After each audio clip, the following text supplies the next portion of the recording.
So just a warning, I have clicked the go live button. So we're live on YouTube, but we'll go live automatically at 12 on Facebook. What's happened with my picture? Video stream. Why? Showing an empty chair from where I'm sitting. And you're frozen as well. Oh. I turn my back and walk away for 5 seconds. And you fuck something up. Something breaks. I try my best. I try my best. I try my best. Now's not the time to do karaoke. Well, there's always time for karaoke. Is that what you tell yourself after a couple of beers? Yeah, but I really need to stop drinking at breakfast. Okay, I'm gonna go stand up and sing November Rain. All The full version. 10 minutes of it, the full version. God damn it. No wonder my neighbors keep moving out. I always wondered what that was. How's the house hunting going? Yes. Yes, okay. Say no more. Say no more. Okay, I think we are live on Facebook. So I reckon we just pull the trigger, man. Still can't see any movement on the streams. On the stream or on Skype? On the stream on Skype. The stream's on Skype. Let me change my view, see if that makes a difference. So you should see the Weekend Crack episode 120 splash screen. I just see a frozen view screen. Exit full. No. Nice. Still the same. Let me go back to Skype. On my side, it shows the splash screen. Why don't I turn my camera off? What do you see now? I think no, it is a frozen screen because it's still showing my chair, and you've frozen. Camera's gone.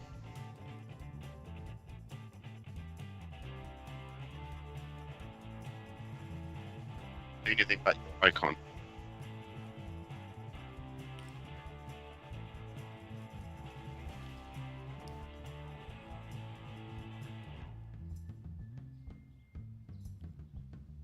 Has it changed?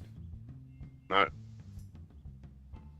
Only see your icon. Yeah, I turned my camera off and turned it back on again. Is it a Microsoft camera? No. It's the OBS virtual camera.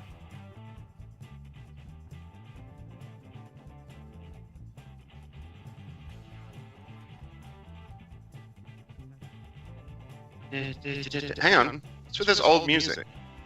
No, this is not the intro music. Are you saying that you're putting in a formal request for me to change the green room I'm putting, green room unofficial music? Formal request in for you to get AI to create. I need some green room. I need some elevator music, please. In the style of Eminem. Have you come right on that side yet? No, it's still exactly the same. Oh well. Well, I suppose we'll have to pull the trigger without video for you. I don't understand why it's an issue. Sure, I'm gonna go and look at the stream, YouTube. Let's see.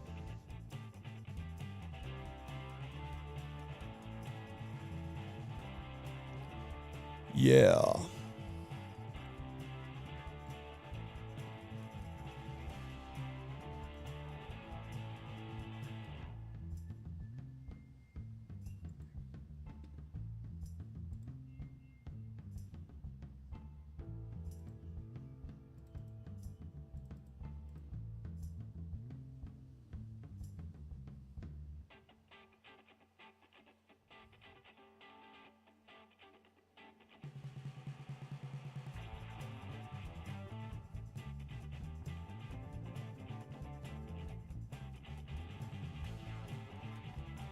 Okay, so 120.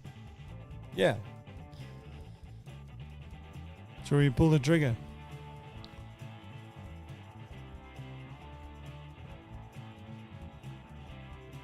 Because the other thing we could do is we could end the call and restart the call. Shall we try that? 1 second, let me just...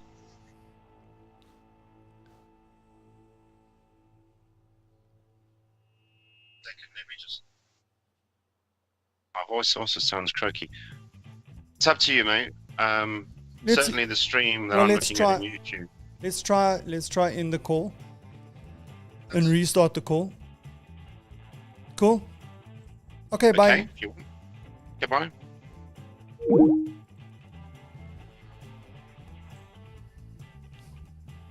Now? My God, what's going on with it? It's all frozen. My side. Oh. This is not the movie Frozen. Ilsa. Come in, Ilsa.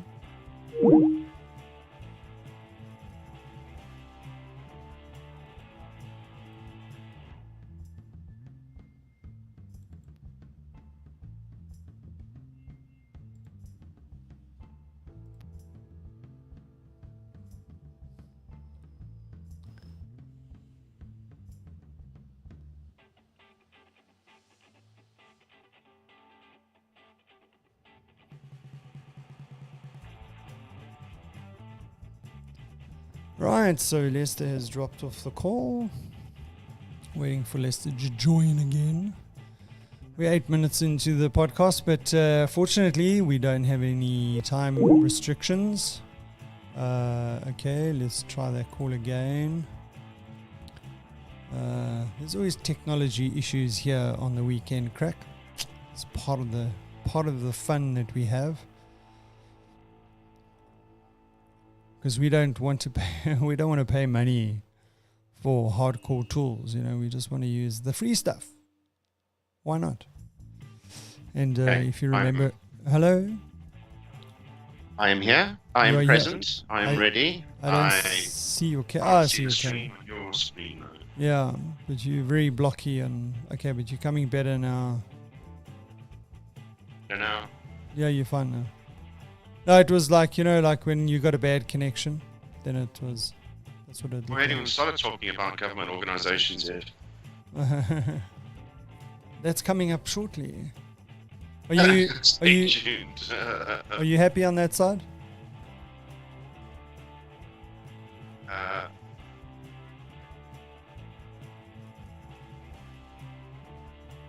Well, if you're happy that the stream's working, then we go with it. But is it still frozen on your side? Squad. I can hear you, and that's it. Oh no, dude. Anyway, let's just have a chat. Let's pull the trigger. I'm bored now. Here we go.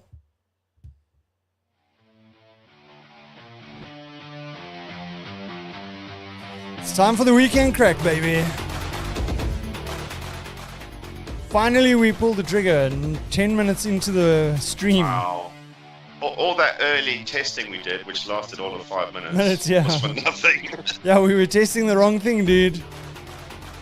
Testing the wrong thing. Well, at least my echo's gone, even if I can't see you. Well, geez, dude, you got to choose. Do you want the echo or do you want the video? Right. Yes. Yes, that thing. That thing. Right, so how is Lester? 5. 5. I thought you were saying 5. Fine. 5. Yeah, exactly. A fine equals 5. Okay, so you're fine. Okay, I'm also fine. I'm also fine. 5. Yeah, so now that we're both 5 and fine. Established with 5s. What's the weather like?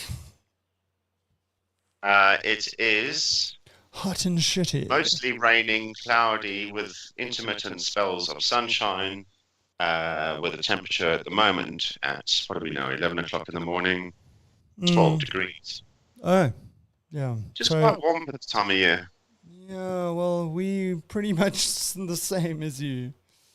No. Oh, really? No, it's a little bit warmer, but it is. You're not a good spokesman for South African tourism. Saying that, do you know that I went to school in Belfast? You did? For my first year of high school. I was in a hostel there. Dude, I just got to sort out my domestic quickly. You are joking. Okay, talk amongst yourselves for 2 minutes. I'll be back now. Cheers. So this has become a new regular feature in this program where we just get started. We ask how each other is, and as soon as we start talking about something serious, somebody needs to drop off and sort out a domestic, whatever that means. I'm sure Oleg will be well pleased to hear that we had another episode of the domestic problem. But in fact, while I'm talking about domestic, today is National Domestic Violence Awareness Month. Not saying there's anything going on outside, but if we're having a regular domestic every time we do a podcast, questions will be asked. However, going back to my story, talking about how South African weather was the same as the weather in the UK today, so UK, the whole country, south of England, it's theoretically the same as Johannesburg, which can't be, because it is late October. Surely the spring weather in South Africa has kicked in, and therefore probably the same weather. And I was about to tell Andrew that when I was younger, in my first year of high school, I was in Belfast, which is now in Craic. And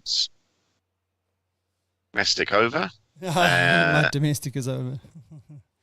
I filled the time with useless blurb until you return to say when I was there that 1 year in Belfast, it snowed in October.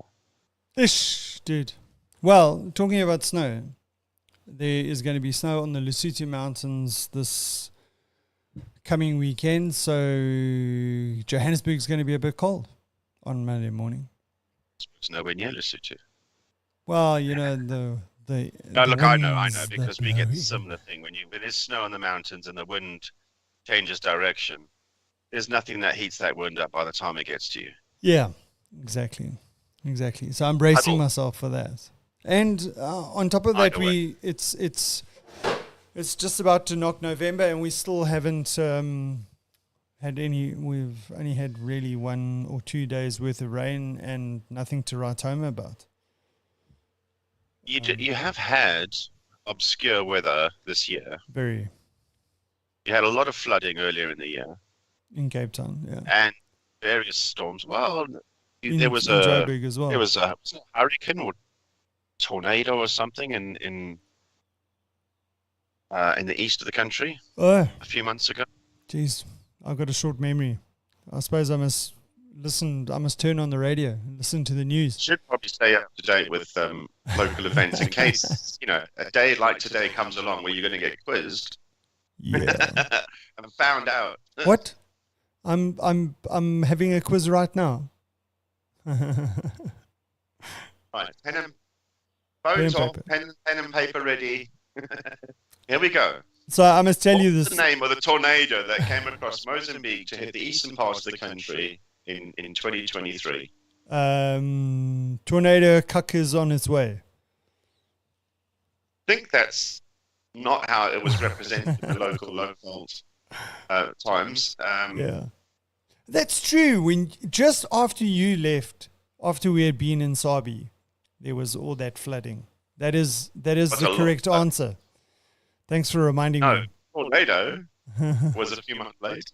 Oh, but I just remembered now the flooding. I was trying to think, when was there flooding? Oh, yes, when we were in Sabi.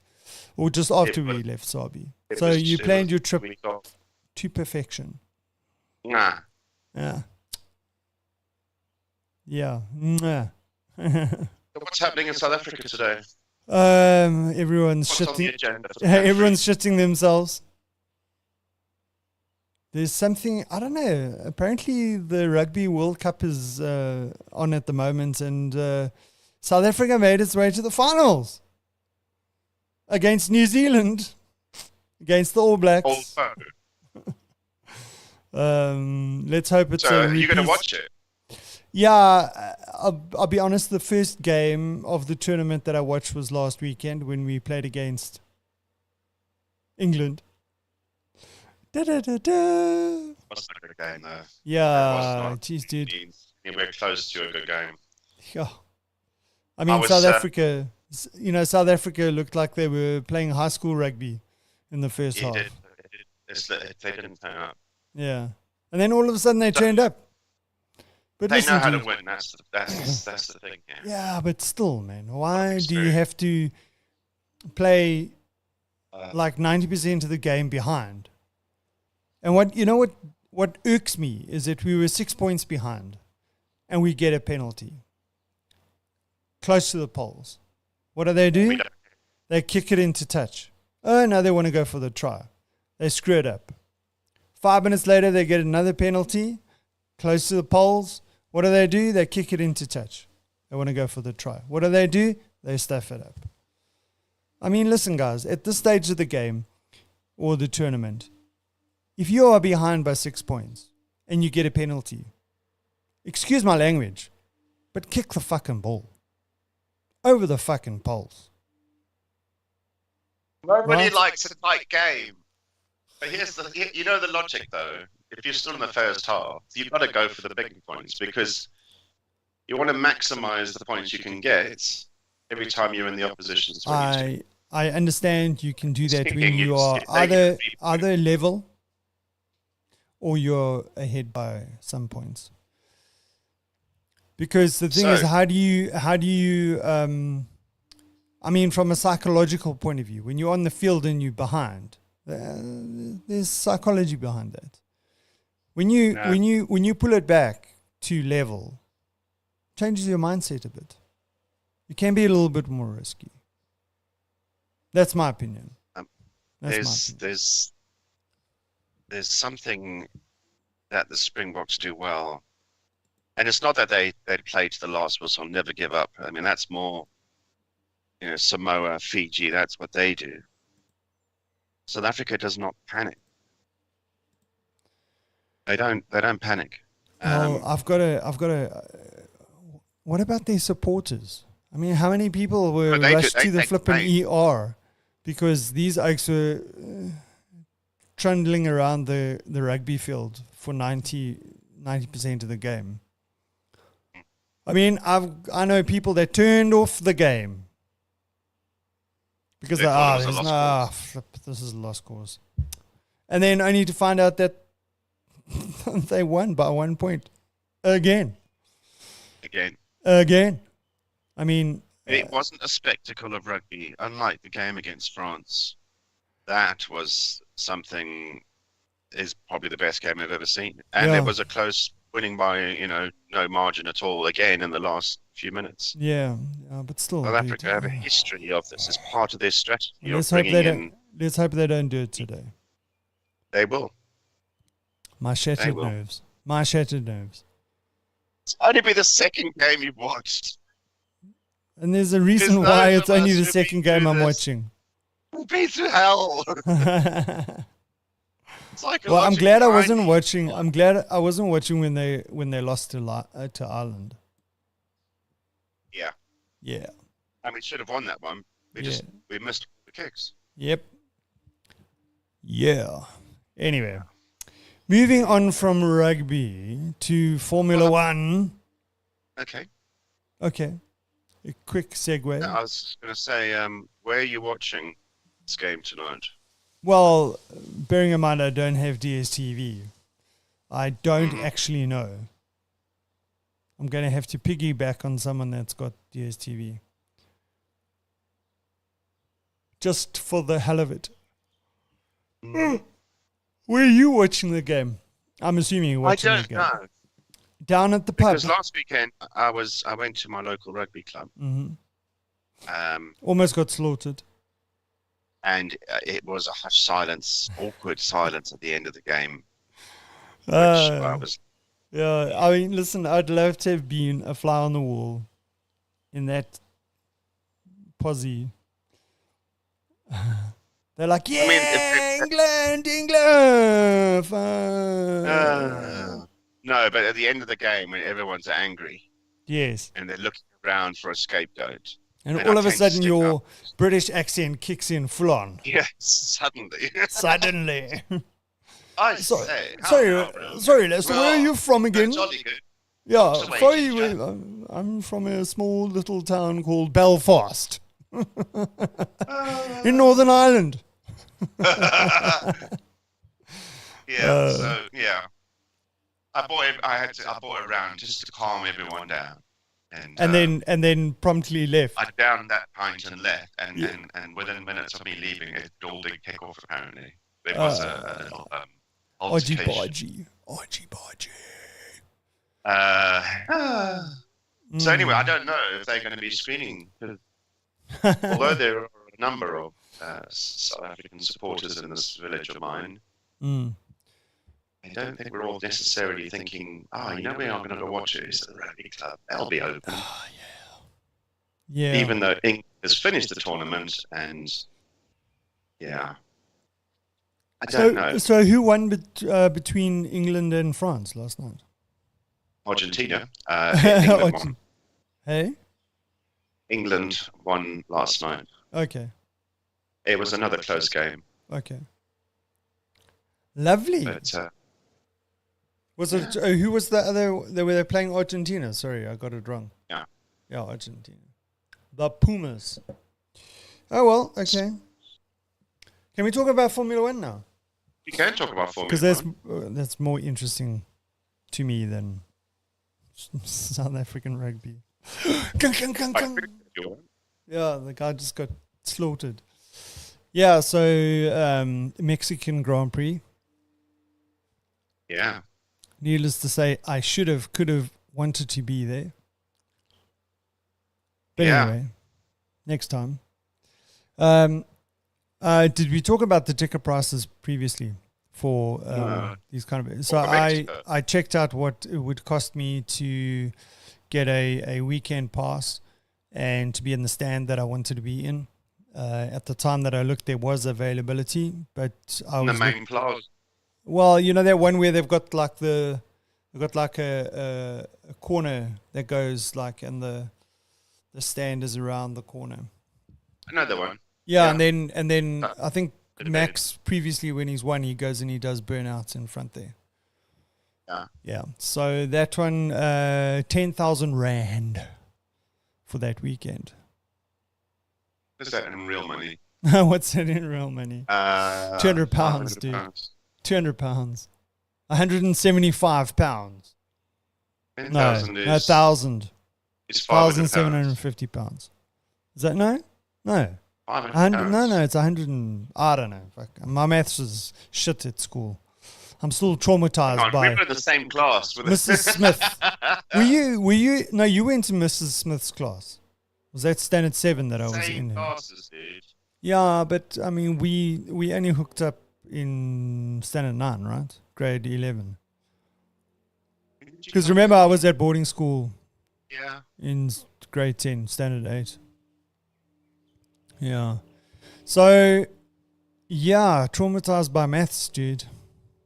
For the rest of my life. I'm 51 and I'm still traumatized by maths in high school. Did you not need maths for when your post-school studies? I did. I scraped and how in. Did that? You scraped it? No, well, I scraped getting into my course. Bearing in mind, I studied chemistry, so I started out with chemical engineering, so I needed strong maths. I never understood, considering how poor we were at chemistry. And funny enough, I was pretty good at chemistry, it turned out, especially organic chemistry. I mean, there's no one more surprised than I am. Yeah, me neither. Well, yeah, I'm also surprised, dude. Yeah, so when I got to Wits Tech, they said to me, Mr. Marsh, your maths marks aren't so great. If you don't get more than 65 in your first round of tests, you will be fired. Well, basically, you will. With the sponsor. So yeah, and I got 68, so that was cool. And let's not forget that when I eventually decided to do my BSc computer science correspondence, I took 3 math subjects in 1 year. And when it came to, and they were year modules, so you like wrote October, November, and the 1 week that I wrote, I think that was the year that I took 8 subjects. And I'll put a disclaimer out there. I did fail 2 of them. None of them were maths. I don't think any of them were maths. But in the 1 week, I think I wrote 3 days running. I wrote my math subjects, one day after the other.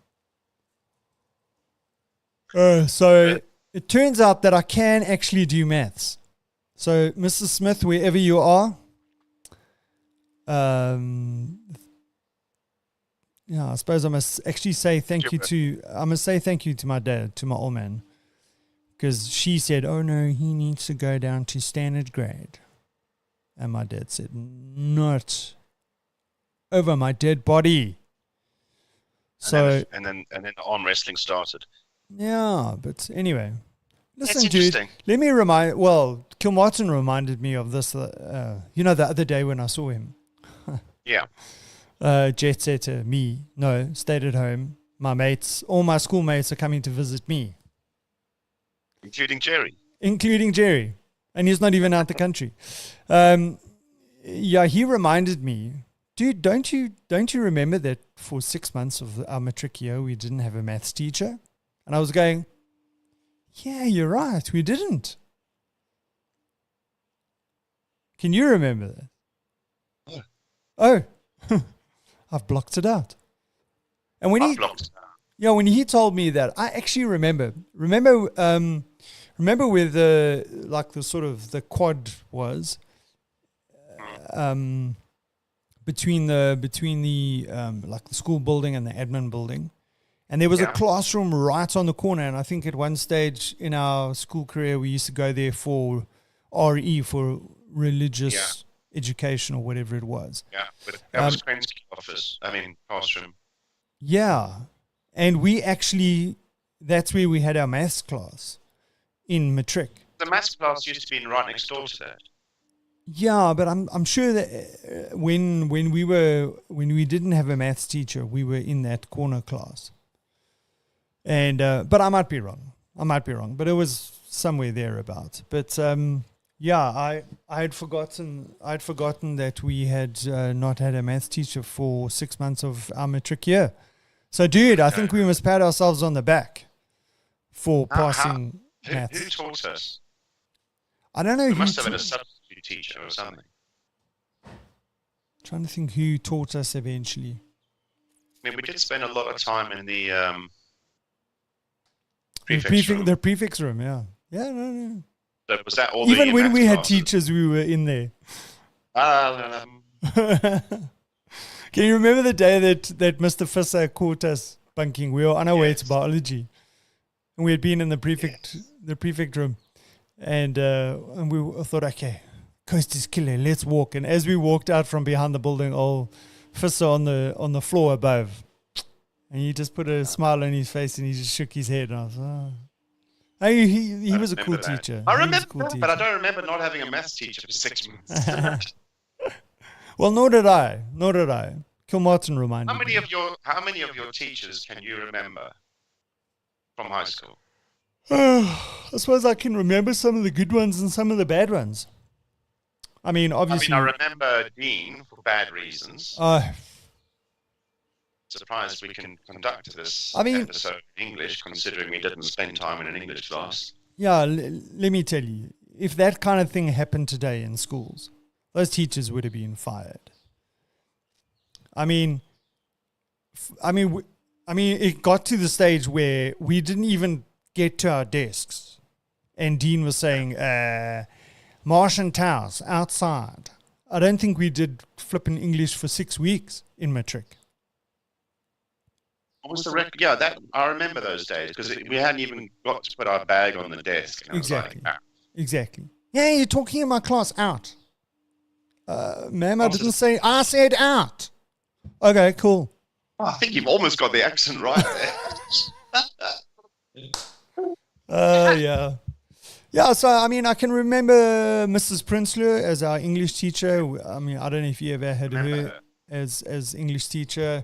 I mean, there was Fisser, Callison, obviously, who can forget Alison Morag. yeah. What did we used to say? It was Gaelic for Dr. Ruth. Yeah, who else? I mean, Van Onselen. I never had him because I had him for woodwork. But that was... Wasn't he a geography teacher? Oh, yes, he was geography. But he also did... He's the guy who used to smoke live cigarettes. Yeah, he was geography. He walk up and down outside the classroom. That's teaching. Yeah. Can you... What was Miss Swart? Oh. Yeah, I think Gregory Knox knows Miss Swart better than we do. Miss Knox? Oh, yeah, it's Miss Knox now. Mrs. Knox now. Well, I don't know if it's still Mrs. Knox, but anyway. And then, I mean, who can forget Krensky and Kutsia? Funzel, the accounting teacher, I remember. Ah, yes, Funzel. Yeah. Did I ever tell you, Miss Swart, Mrs. Knox? Did I tell you this? Once upon a time, when I was really good at athletics, I went to the South African Championships. And in my athletics days, I used to block out the crowd. I never used to hear a thing.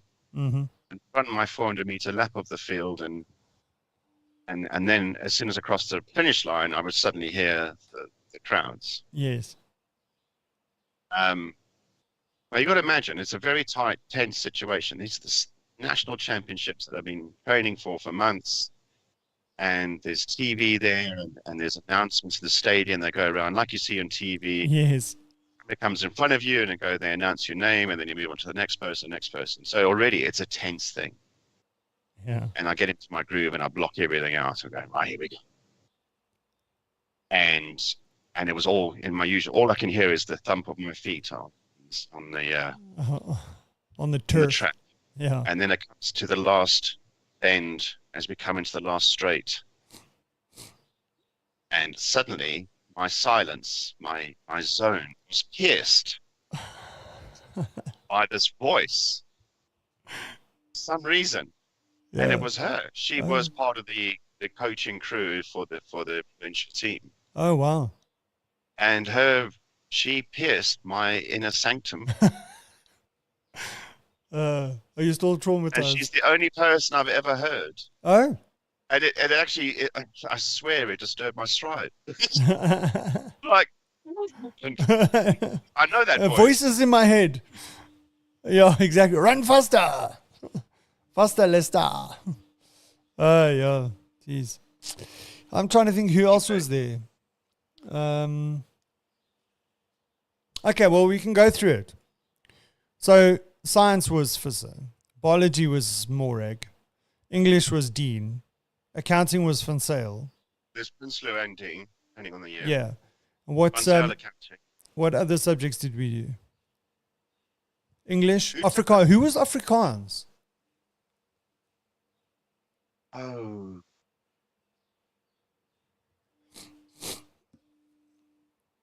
I can't remember. I've got a face in my head, but I just don't have a name.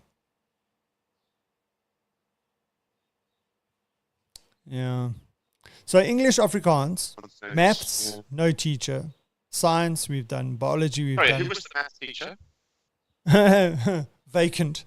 I don't know who the maths teacher was eventually, but vacant. What other subjects we did? English, Afrikaans, maths, science, accounting, and biology. The German teacher that taught history. Yeah, I don't remember. Because I remember every year she used to get round to teaching the Second World War. and being German was quite a difficult topic, I think. But what she did was, she had to go through the pains of what happened and how bad it was at the time. Yeah. But after that, she always made the class do a project about how Germany has rebuilt itself and that they're not the same country. People used to come in with models of BMWs and Mercedes-Benz and other German things that have survived. And that always stuck out to me. I was never in the history class. Yeah. So, Becky went to Germany for when she was 16 for an exchange thing.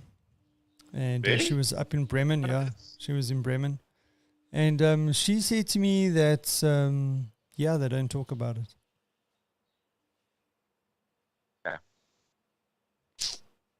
Yeah. Just like we don't talk about apartheid. Well, I talk about apartheid more now than I've ever done before. Is that because of the Israeli conflict going on? No, I'm saying over recent years. Yeah. No, because there is this stigma of being South African. And if I grew up in an apartheid era, and you need to, at first I was quite defensive about this, and I just didn't want to talk about it because I couldn't help where I was born and where I grew up. And then it started dawning on me all the stuff I'd done in that era and just after with military stuff. And I was like, hang on a second, it's not as it was a shit time. It's part of history. It's past. People need to know this because they blink it in what they know. Yeah. I just feel the need to go through that and educate and expand on it. Yes, it was shit, and there's still consequences of it. And South Africa is not the same country as it was then. Mm. No, true. And you're probably more racist in the UK than you are in South Africa in this context. But yeah, so I feel obliged to educate. And I've got to do it in a very tactful, subtle way without annoying people and shoving it down their throats. Look, I mean, the reality is we have to accept that. What's the right word? Geez, my brain's gone funny now. I mean, just basically all over the world, there is racism, classism, tribalism, all that kind of stuff. The biggest mistake that South Africa made was make a law around it. And I think racism still happens, just unfortunately. But I don't think it's isolated to South Africa. I think it's happening in America. I mean, the whole Black Lives Matter thing. Even in South Africa, there's, and call it what you want, even between the tribes, and I realized this when I was doing an army camp around those 94 elections, when there was a lot of friction between the Sutus and the Zulus and the Xhosas at that time. Yeah. There was a lot of animosity between the tribes. Yeah. As much as they were forced to live together. I don't really want to use this word, but this is probably the word to use. I think tribalism is probably a better word, but they're more racist to one another now. Yes, I don't think it's racist. I think it's prejudice. Or prejudice, yeah. Based on your tribe. And I mean, bearing in mind that there are 10 official languages in South Africa, that creates 10... Yeah, but I mean, we weren't taught the history of the tribes in school. That wasn't part of the curriculum until later. Yeah. But there's a lot of angst and animosity between the tribes that goes back to way back when the stronger tribes were pushing the other tribes out of their areas. I mean, that doesn't go away. Talking about official languages, did you know that actually South Africa now has 11 official languages? I heard something about this, but is it true? It's true. Because we're talking about sign language. That is correct. But here's the thing. Does South Africa have its own version of sign language? I think they do. Because you think sign language internationally should be the same. Yeah, look, I don't. I don't. I've just had a thought now. I'll tell you about that now. I don't. Look, I don't know enough about sign language, but from what I understand, because we do have hard of hearing people at the office, and so every meeting that we have in the exploration area, they have a interpreter, sign language interpreter, for every meeting. Right. So online, or back in the day when we used to do it in person, there was always an interpreter there. Okay. And what I recently found out that they actually have, they almost have like slang or colloquial sign language, which is obviously very centered around South Africa. So I think it is a thing. I suppose it's like English, and you go to the different English countries, whether it be the UK, South Africa, America, Australia. Australia's got lots of words that other English languages don't have, and when they talk about stuff, we don't know what the hell they're talking about. Right? Yeah, I mean, a thong is not the same thing in Australia as it is in the rest of the English world. Yeah, and I mean that's just one of them. Yeah. So let me just tell you my funny story about sign language. So every week we have sort of like a toolbox talk, a safety toolbox talk in exploration. We call it Safe Time, and every week a person or a pair of people have a chance to present. And I think a couple of weeks ago, maybe a month ago, they had two of the hard of hearing ladies present, and they were presenting on sign language. And I think they actually did quite a fun thing. What they did is that when they're talking about people, they have names for people. So, in other words, they got sign for a particular person. So when they're talking amongst one another, when they do that sign, then they know who they're talking about. So they don't have to spell the person's name out. They just do the right, and that's what my name is. So they did names for every person in the department. So my name is.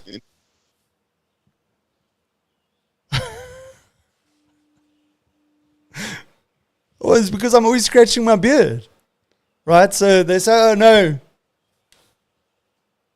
right? Well, you know what Jacob Zuma's one is, eh? Don't know if I know Jacob Zuma that well. No, he's. What's Jacob Zuma's? I can't see you, mate. Of course you can't see me. Oh, so I forget that you can't see me. So my name is.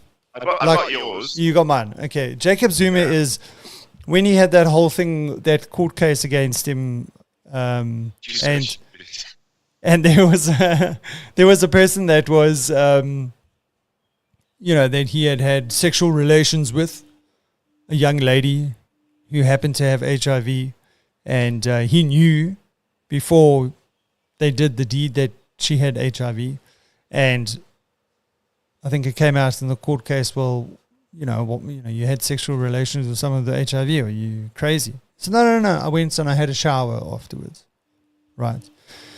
And so then Zapiro, who's the sort of cartoonist that does all these cartoons, whatever, these satirical cartoons, he then started drawing Jacob Zuma always with the shower head over his head, right?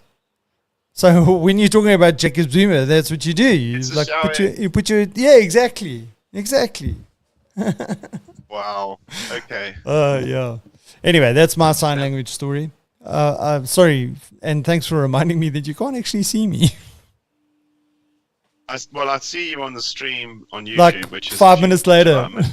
Yeah. 5 minutes later. Yeah. Anyway, so going back to the Mexican Grand Prix, looks like Red Bull's quite strong. I don't know what I wonder what. Let's talk about the disqualification of Lewis Hamilton and Charles Leclerc. And Charles, yeah. Yeah. I'm not. Okay, look, my perspective here is if they've done something that's illegal against the rules, then they should be penalized. But why would they suddenly now, if they, there's no way they've suddenly changed that undercarriage. What, this last race? Somebody must have gone, you know what, Stuart's going to have a look at this. Well, I mean, there's always sparks on the road. These roads aren't level. They're going to bounce, and that's the point of the board. yeah. Is it really giving them that much advantage? I'm not an expert. I don't It just know. seems petty. I'm sure it just smacks like, you know what you guys haven't checked is the undercarriage of these cars. Yeah. Go and check it. Well, I mean, this is the thing. I've listened and read some stuff post that, and the one thing that they were saying is that, listen, guys, this happens all the time. That they're checking the cars. It happens every race. It's just that we don't know about it because most of the time nothing comes out, and they randomly select the cars. I think they choose 4 cars out of the 20 that are on the grid or whatever, and well, they take a sample of the cars and they check all these things. The other thing that I read was Max Verstappen's response to the whole thing, and he spoke about the technical side of it. He said, "Look, the thing was, if you looked in the race, we weren't that great, right?" And the reason for that is because they had increased their ride height, because they know that at that Circuit of Americas, it's very bumpy. Got lots of bumps, more so than most other racetracks. So that's why they were looking a bit not so comfortable in the corners and that kind of stuff. However, the other teams had either kept their ride height or lowered their ride height to give them more downforce. And so what happened there was then over the duration of the race, what happened was those bumps that they were trying to avoid, for the case of Lewis Hamilton and Charles, because the ride heights on their cars were so low, over the duration of the race, it wore away that floorboard to the point that it wasn't legal. And it wasn't illegal by a large amount. It was like millimeters, right? So, yeah, I think it's just unfortunate. And they said also because of the fact that they had a sprint race on that weekend, that it didn't actually give them the opportunity to set the cars up most effectively. So they took if you want to call it a shortcut, or they took a chance. It doesn't benefit the performance of the car, right? This is just to protect the car. Well, look, I mean, I don't know enough about it, but I would expect that there is something in that. I mean, otherwise, why would they check it? There must be something. There must be some advantage somewhere because of that. I don't know. I don't know. But I can't imagine they would be checking something that's so benign that doesn't have any impact on the performance of the car. Why would they check that? I don't think that's something. Anyway, so we'll see. I mean, I think it was just an isolated incident. I don't think any of those teams did it intentionally. I think it was just, it was the circumstances that weekend. It was a sprint race. Basically, they have one practice session and then they do the flipping sprint race, or they do the qualifying and then they do the sprint race the next day. So they don't really have that much time to set up the car for that track. So I would be very surprised if they do a sprint race at that race next year for that reason. How long does it take to change the undercarriage? No, look, I don't think it's about changing the undercarriage. I think it's about having enough running time to set up the car most efficiently for that specific track.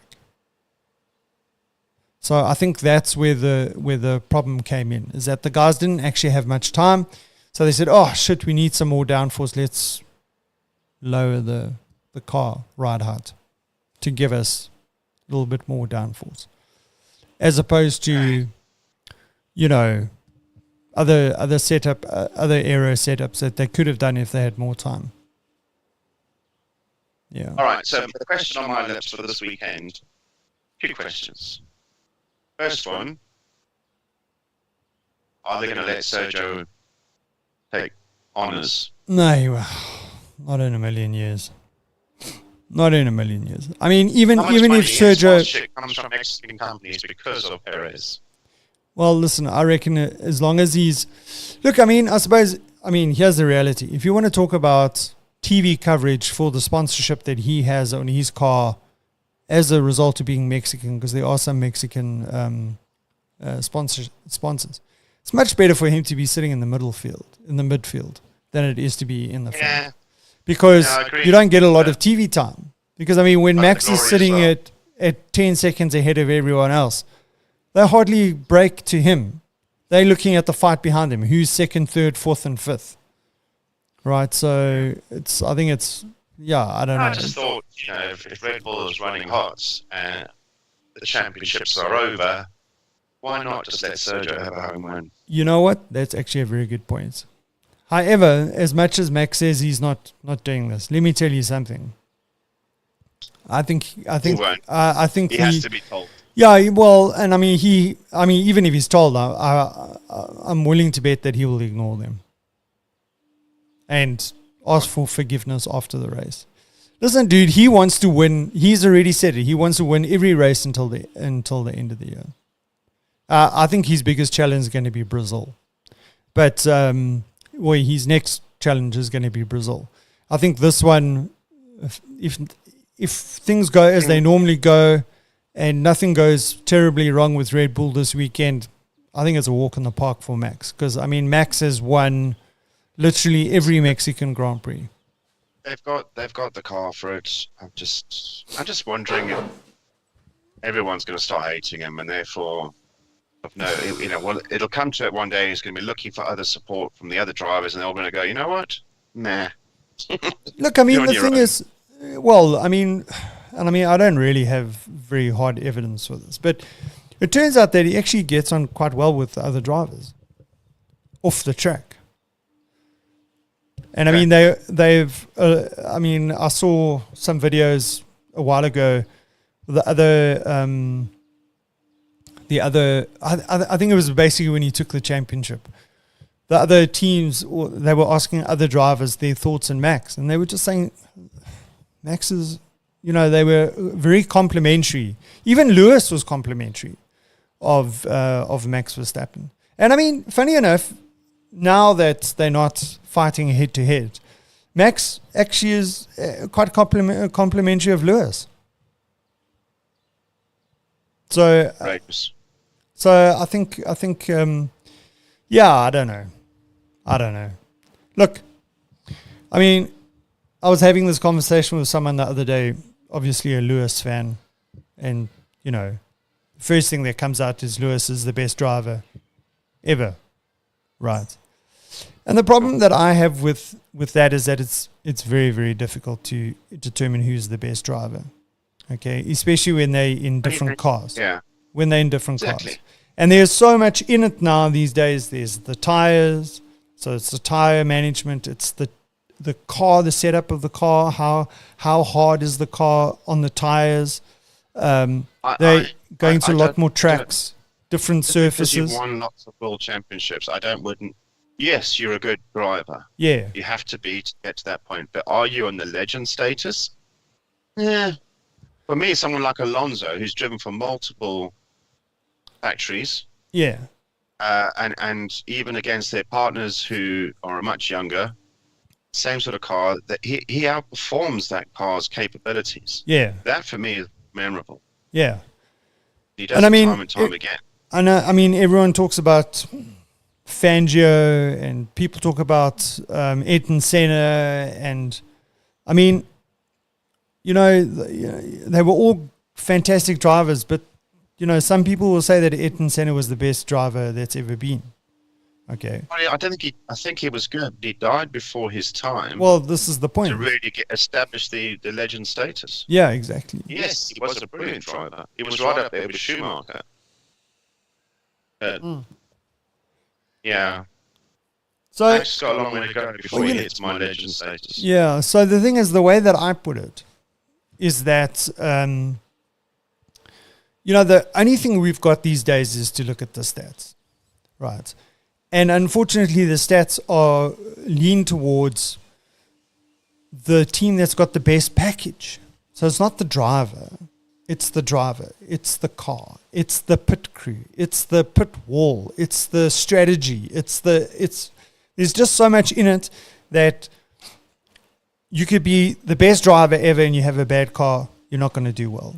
You could have the best car and not be the best driver and not do well, right? Or you could be an average driver and have a fantastic car and do well. It doesn't translate to only the driver.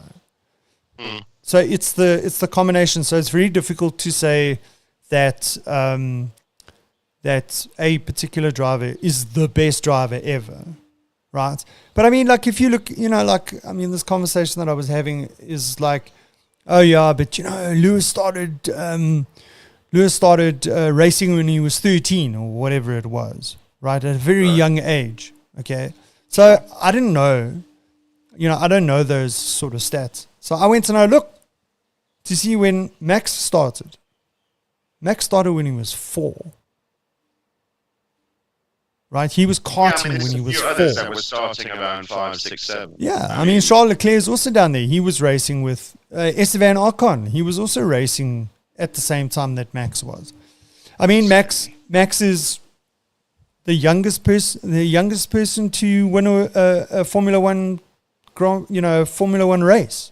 He was 17. Schumacher at the time, the karting didn't start that early in those days. Yeah. It doesn't mean these guys need less of a leisure. I don't think we should read into how long they've been racing. Yeah. If you even start in your teens, doesn't mean that if you've got that capability and you've got the will to win, and that driving, I will not lose kind of attitude. Yeah.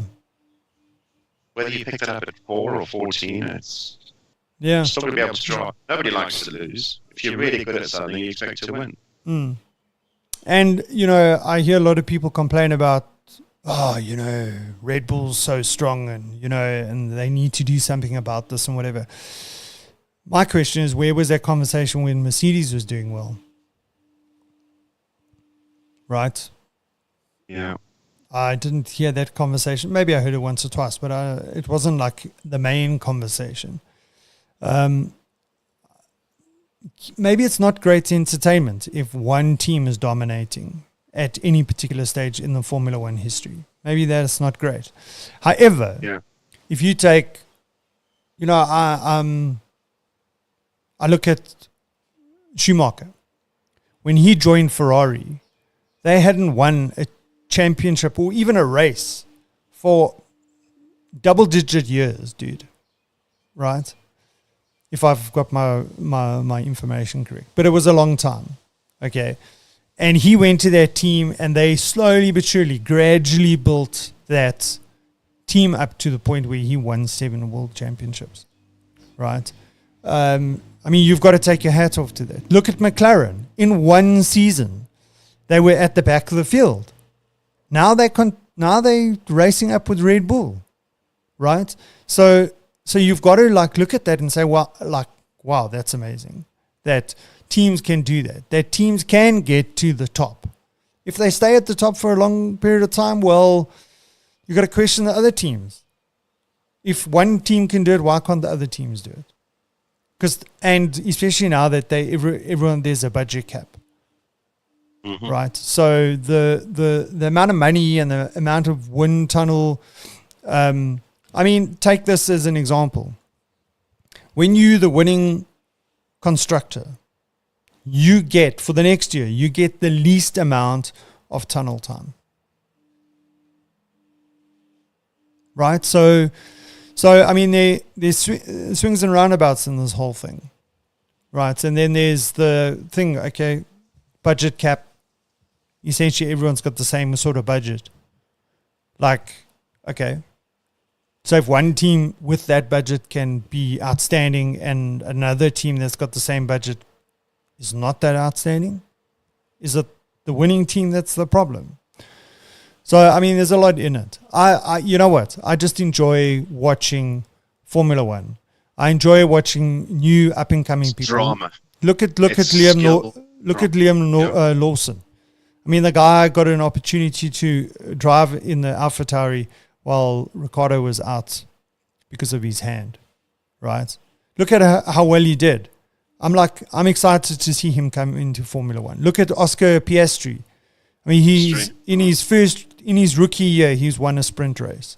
He's up there with Red Bull in the last couple of races. So is Norris. It's only a matter of time before Norris wins a race. And look at Charles Leclerc. Sorry, you were saying? No one's disputing all of this. It's all exciting. Yeah. I think the one thing I'm missing is that the cars have become more reliable. It's taken that. True, yeah. That used to be part of the race. You know, Yeah. there was going to be Mechanical failure. issues at some point. Yeah. No, it's true. And we just don't see it much anymore. Yeah. Yeah. I suppose the biggest. As much as you could be a Schumacher, Verstappen, Lewis, Hamilton, and dominate because of the power of your car and your skill, you have the best performing car. But if it breaks, that makes the championship a bit more interesting. It does, yeah. So yeah, reliability is nice to see the same podium. Is much better now, definitely. Yeah. So the second thing. Yes.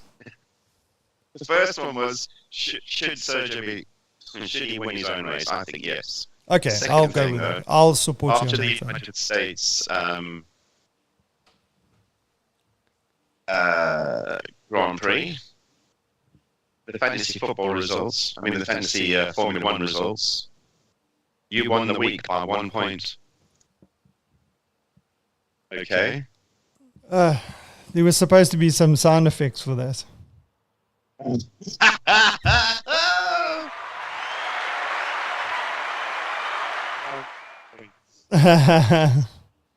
point. 1 point. I'll take it. Just to put you back in your box, my autofill team's still beating your other teams. The joys of AI. In fact, my autofill team is beating your 2 other teams overall. Rub it in, rub it in. Yes. I'll take I think it. It's all about the title, though. I'll take your it. team, 4814 versus 4826. 4 points in it. Really? Yeah. Wow. You've been closing the gap every week. I love it. I love it. I don't.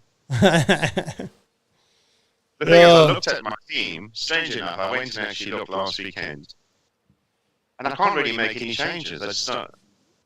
You take one thing out, and you can't afford to put something else in. So the teams are pretty much stuck as they are until the end. Have you got the Williams guys in your team?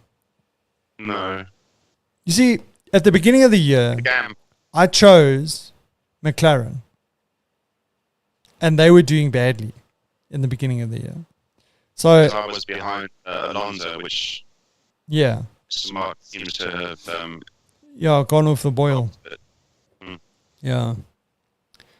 And I suppose that's another thing you can marvel at, the ability for some of these teams to close the gap when they were far behind, and for teams that were doing well in the beginning to lose their way somewhere along the line. I mean, I think Alonso, they brought up these new upgrades for Aston Martin, and I think the last race he said to him, no, I want the pre-whatever race spec.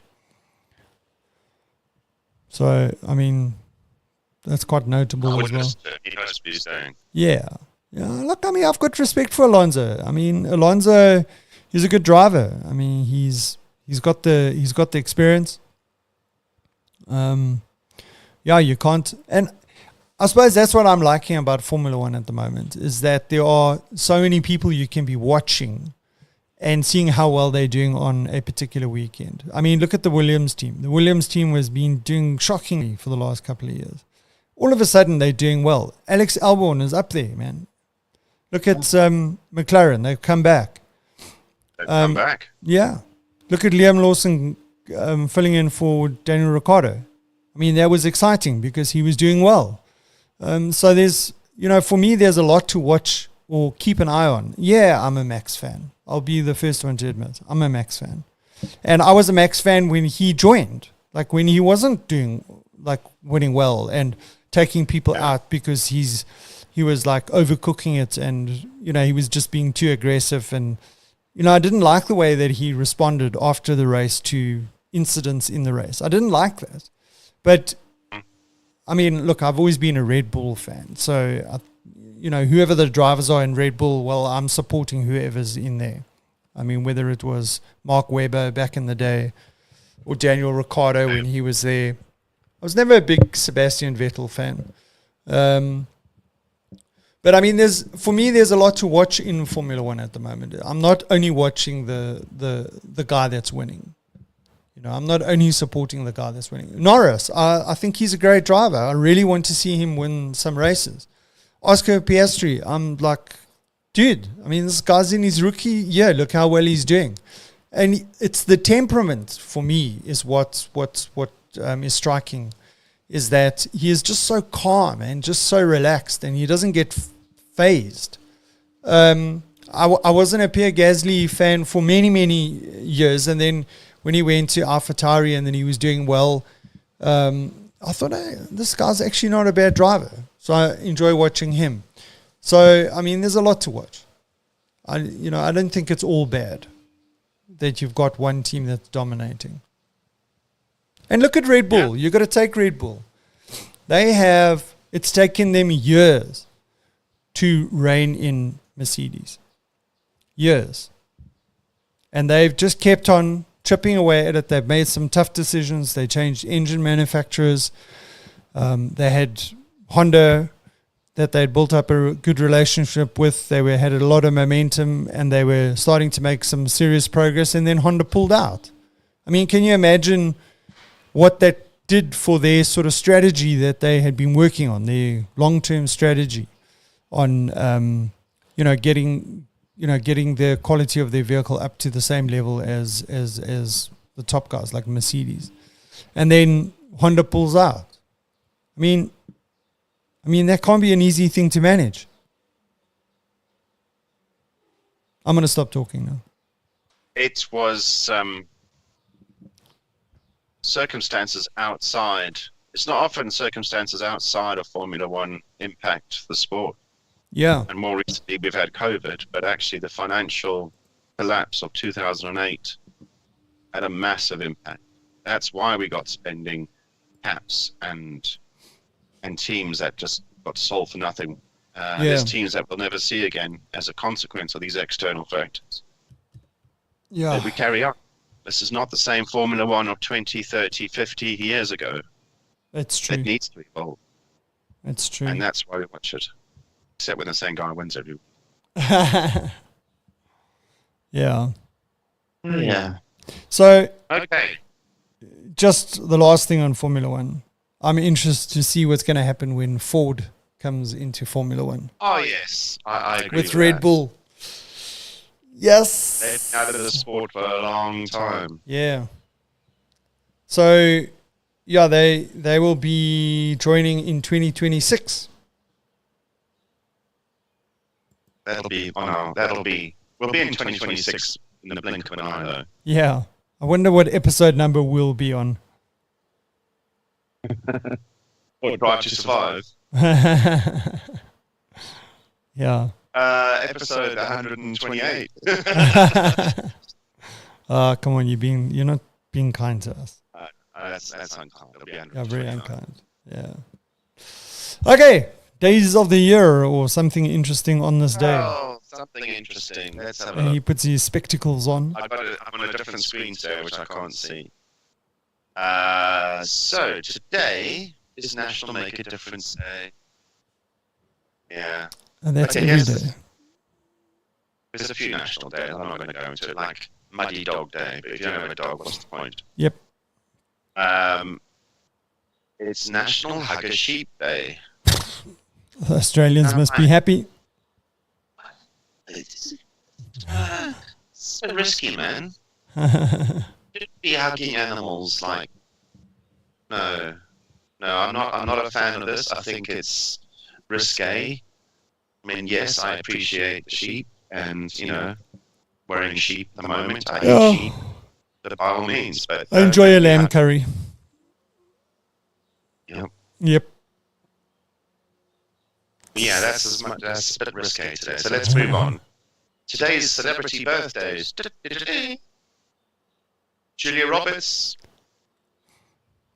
Her birthday today, and she is older than us. 58. 56. I would have said 58. She's 56. Okay.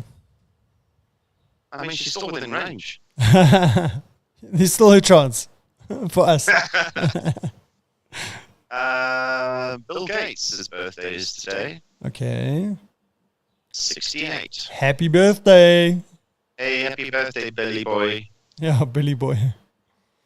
No, I haven't had time to research this, but apparently on this day, in 1886, the Statue of Liberty that was presented to the US President Cleveland by, from the French, it was celebrated. It was moved and put in position that we know it in today. Yeah. But as part of that, it did a parade through New York City. Right. And it was a ticker tape. It was the first ever ticker tape parade in New York City. Mm-hmm. Sure. And I was thinking, why did they? I mean, surely you just offload it from the boat from France directly onto the island, and then you finish the construction of the statue. But no, we're going to take it through Manhattan on a big truck, and we're going to get millions of people to pollute the streets of Manhattan with confetti. Or ticker tape, as it was then. It's called job creation, dude. 1886. Okay. Yo. Right. Long time ago. There was something else that jumped out at me today. Was it that? Find it now. Oh, yes. So, I'm into my athletics. I've mentioned it a few times. Yeah. First ever Summer Olympics was in Greece. Modern Olympics was in Greece in 1896. And the next one after that was in Paris. And so they didn't have the full extent of all the events and the participants and the countries involved and all of that. It was just a handful in those days. So it should have been such a much smaller event. But on this day in 1900, that second Olympics finished after 5 months. 5 months? 5 months. Jeez. And there was no closing ceremony or anything like that in those days. It was like, race finished. Hooray, bravo. Let's go and have tea and go home. 5 months. And there was only a handful of events and a handful of participants. They could have done it in a weekend. But okay, 5 months. There you go.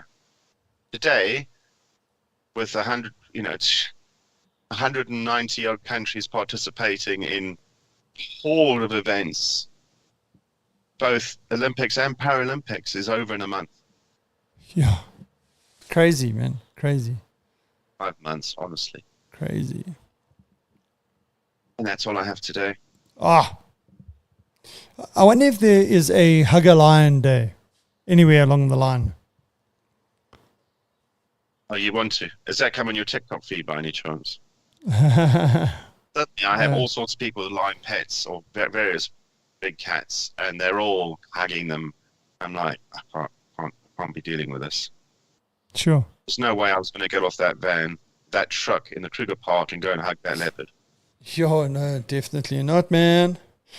No. Yeah, that was an experience we will remember for the rest of our lives. Out in Africa, up against the leopard in the flat battery. Have the pets. Crazy, man. Well, I'm seeing a lot of the African wildcat, which looks very much like the domestic tabby. Is it bigger? Yeah. There's a lot of breeding with domestic cats. Oh, really? Yeah. I wonder why people would do that. Sounds like you're ending up with a cat that's probably sort of in between Mm. The two demeanors, Yeah. but it's bigger. Personalities. Yeah. I mean, it's still not going to eat you, but if you died, it probably would eat you. Yeah. Because, the South African Defense Force was breeding German Shepherds with wolves at one stage. Okay, so let me put this to rest. Is it an urban legend? I spent some time at the South African Defence Force dog school. Uh-huh. I spent about 5 months there. I can't remember. Wow, long enough. And yes, there was all types of dogs that were bred there, and there's only a few that made it through all the training to be effective in their roles that they were trained for. And there was bloodhounds and border collies, and most of the dogs that were there were fence dogs, pole dogs, so German Shepherds. Yes. But there were other breeds. What's the Belgian one? What, the Belgian Alsatian or? No, there's a Belgian. It's got a French name. Starts with an M. B. Oh. Could be wrong. Anyway, the predominant dog was German Shepherd, and there was even stories then that there was a few dogs that only one person could go into that and handle that dog, and it was never taken on training sessions with all the other players. It would just attack people and dogs. And the rumor was, this was a descendant of the letter of the wolf / Alsatian cross. It sounds like an easy story to believe, but I don't believe it. I think this is all urban legend. Well, I've just Googled it. And there is something that is known as a wolf shepherd, which is a cross between a wolf and a German shepherd. In South Africa, though? No, there's no reference to South Africa.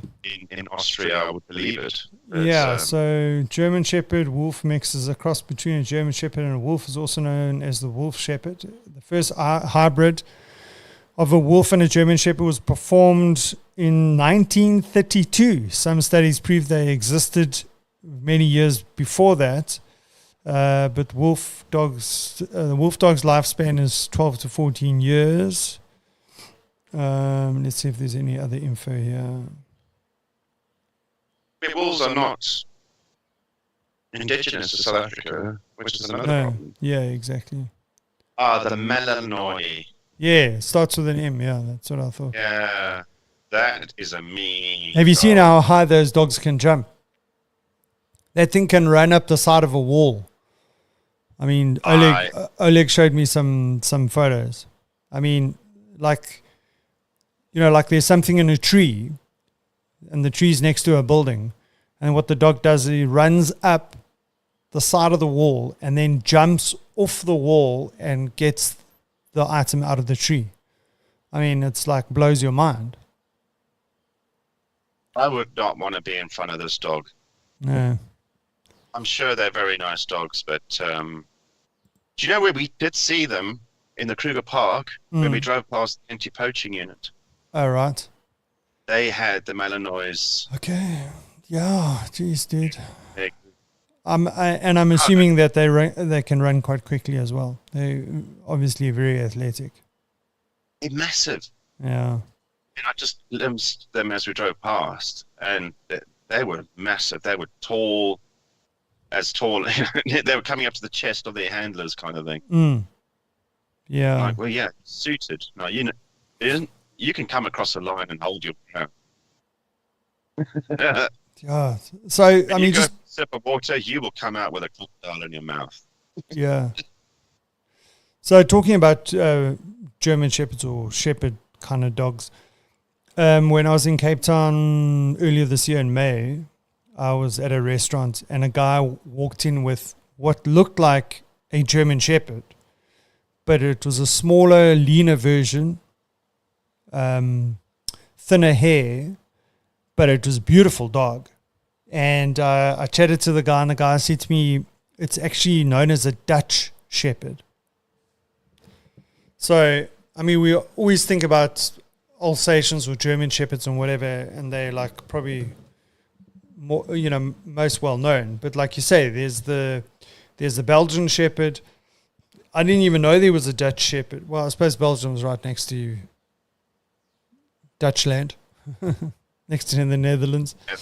So I suppose maybe the Belgian Shepherd and the Dutch Shepherd are very close. But the Dutch Shepherd. I mean, I was quite blown away at how beautiful this dog was. It's got a lot thinner face and snout than a German Shepherd.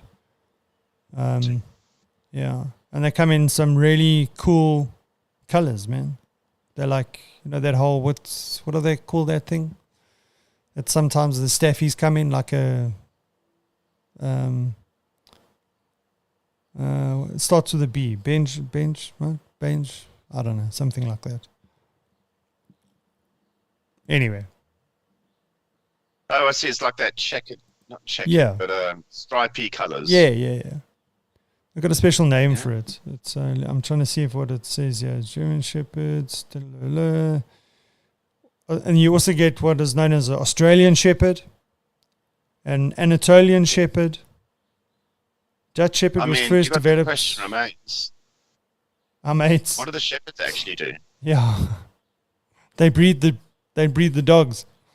Yeah. They just, you know what I need? I need to kip today, so I'm going to make sure I've got the right dog with you. Exactly. I'm trying to see. No, I can't remember what. Anyway. Like you want to get yourself a dog? No. I do appreciate shepherd type dogs. But it doesn't think about your cat. Yeah, I'm more into cats at the moment. I love my cat. It's my emotional support animal. And I mean, he's grown since the last time you saw him. I would say he's pretty much fully grown. He's over a year old now. And I'm his owner, so I think he's the most beautiful cat I've ever seen. So, but he is very, I mean, as cats go in terms of, I don't know, show quality or whatever, I think he's pretty much up there.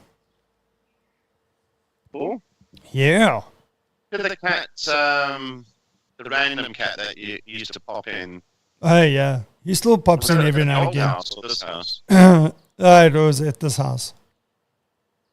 Okay, so he's still around because he disappeared, and you were like, "I hope he's okay." Yeah, he still pops in every now and again, but he's doesn't interact or anything. If he sees me and I walk towards him, he just disappears. Okay. Yeah. I was trying to see what the different colors are for coats. Let's see here. Short, curly, long hair, short hair. Golden, silver. Brindle, that's what it is. It's brindle. Brindle. Okay. Yeah. But yeah, I think dogs with brindle coats look super cool. Anyway. Right, on that happy note, shall we conclude and regroup next week? I have to get myself mentally prepared for the Springbok game. Yeah, and maybe to end off, South Africa have won the World Cup 3 times, same as New Zealand, but then obviously South Africa wasn't in the first 2 events of this competition. Yeah. So they've won more World Cups in a shorter space of time. They've never lost a final. The last time these 2 teams met each other in the final, South Africa won. Yeah, let's not make it the first for anything. Like the first time that they lose, whatever. But either way, whoever wins today... And New Zealand were beaten by the Springboks just before the World Cup at Twickenham by the biggest margin ever. Jeez. So I think it's going to be a tight game. Dude, but I think so. Just talking about this now, I can feel my sort of angst is rising up in my chest.